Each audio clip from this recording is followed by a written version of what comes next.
5টি জঘন্য পাপ আছে, এই পাপ যদি কোনো মানুষ করে তার দুনিয়া বরবাদ হয়ে যাবে, ধ্বংস হয়ে যাবেন, তিলে তিলে সব শেষ হয়ে যাবে, অর্থ সম্পদ সব শেষ হয়ে যাবে, সম্মান এবং রুজিতে বরকত সব নষ্ট হয়ে যাবে, তার দুনিয়াও বরবাদ হবে, আখিরাতও বরবাদ হয়ে যাবে।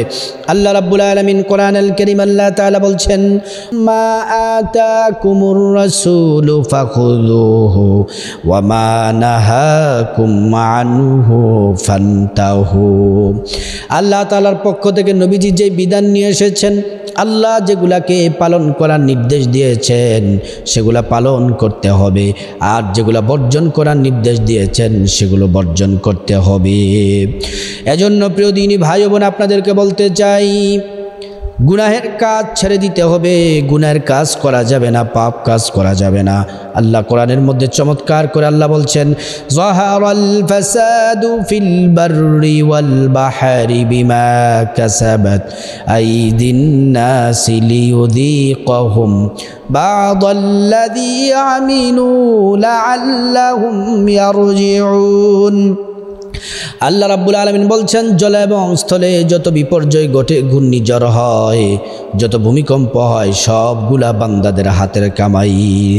যে জনপদে গুনার পরিমাণ বেড়ে যায় সে জনপদে আযাব গজব বেশি হয়, আর যে জনপদে তওবার পরিমাণ বেশি হয়, আল্লাহ তাআলা আসমান জমিনের সব বরকতের দরজা তাদের জন্য খুলে দেন। সুবহানাল্লাহ।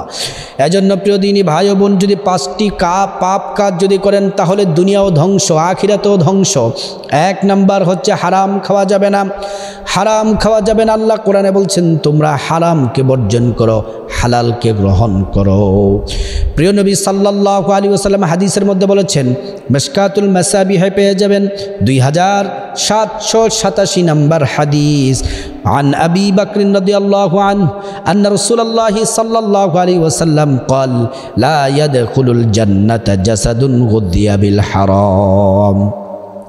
আল্লাহর রাসূল সাল্লাল্লাহু আলাইহি ওয়াসাল্লাম বললেন, যেই দেহ হারাম ইনকাম, হারাম খাদ্যের মাধ্যমে প্রতিপালিত হয়, গঠিত হয়, ওই হারাম খাদ্যে গঠন করা দেহ আল্লাহর জান্নাতে প্রবেশ করবে না। আল্লাহ ওই সমস্ত হারাম খাদ্যের দেহকে জান্নাতে আল্লাহ তাআলা প্রবেশ করাবে না, জান্নাতে যেতে পারবে না, জান্নাতে প্রবেশ করাবেন না। এজন্য প্রিয় দিনী ভাই ও বোন, হারাম বর্জন করতে হবে, হালাল গ্রহণ করতে হবে। হালাল যদি আপনি গ্রহণ করেন, আপনার কপাল খুলে যাবে। সিদ্দিক আকবর আবু বকর সিদ্দিক রাদিয়াল্লাহু আনহু একবার তিনি খাদেমকে বললেন, খাদেম, আমি বাহির থেকে এসেছি, আমার প্রচণ্ড ক্ষুধা লেগে গেছে, তুমি খাবারের ব্যবস্থা করো। খাবারের ব্যবস্থা করলেন। খাবারের ব্যবস্থা করার পরে ক্ষুধার কারণে তিনি খাবারগুলা খেয়ে ফেললেন। ক্ষুধা যখন দূর হলো, তখন খাদেমকে জিজ্ঞেস করলেন, খাবারগুলা কোথায় থেকে নিয়ে এসেছো? খাদেম বলল, গণকের বাড়ি থেকে। আবু বকর সিদ্দিক বললেন, গণকের বাড়ির খাবার খাওয়া হারাম। এবার আবু বকর সিদ্দিক রাদিয়াল্লাহু আনহু আফসোস করতে লাগলেন, 2 আঙ্গুল মুখের মধ্যে ঢুকিয়ে দিলেন, ঢুকিয়ে দিয়ে বমি করে খাবার বের করে দিলেন। তারপরে তিনি আলহামদুলিল্লাহ পড়েন। আবু বকর সিদ্দিক বললেন, হারাম খাদ্যের দেহ আল্লাহর জান্নাতে প্রবেশ করবে না। হারাম ছাড়তেই হবে আপনাকে। আপনি যদি আল্লাহর শাস্তি থেকে যদি বাঁচতে চান, হারাম আপনাকে ছাড়তেই হবে। 2 নাম্বার হচ্ছে সুদ খাওয়া যাবে না, ঘুষ খাওয়া যাবে না।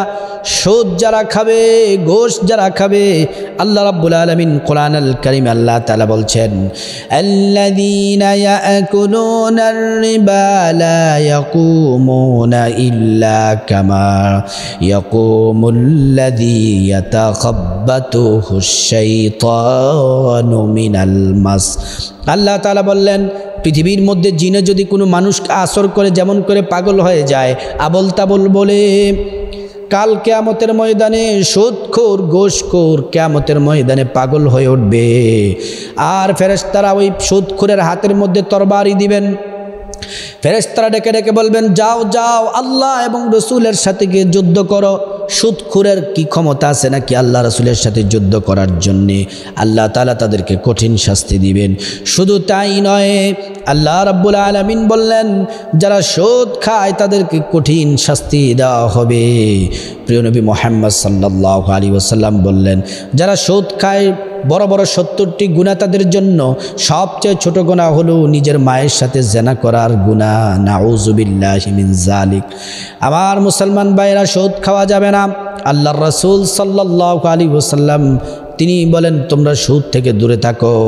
1 টাকা যদি কেউ সুদ খায় 36 বার জেনার গুনাহ আমলনামার মধ্যে লেখা হয়। এজন্য সুদ খাওয়া যাবে না, সাক্ষী থাকা যাবে না, আদান প্রদান করা যাবে না, সুদখোরের সাথে কোনো সম্পর্ক রাখা যাবে না, ঘুষখোরের সাথে কোনো সম্পর্ক রাখা যাবে না। এই পাপ ছাড়তে হবে। 3 নাম্বার যে মহাপাপ যে করবে দুনিয়া আখিরাত তার বরবাদ হয়ে যাবে। কবিরা গুনাহ করা যাবে না।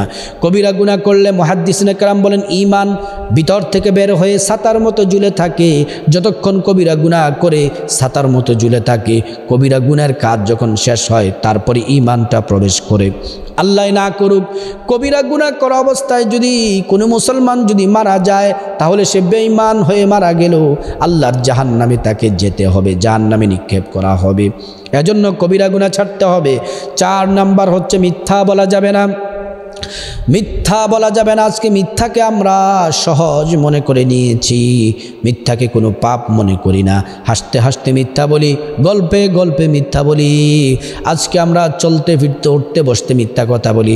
আর আল্লাহ কোরআনে বলছেন, ইন্নাল্লাহা লা ইউহিব্বুল মুকাদ্দিবিন। যারা মিথ্যা বলে তাদেরকে আল্লাহ তাআলা ভালোবাসেন না।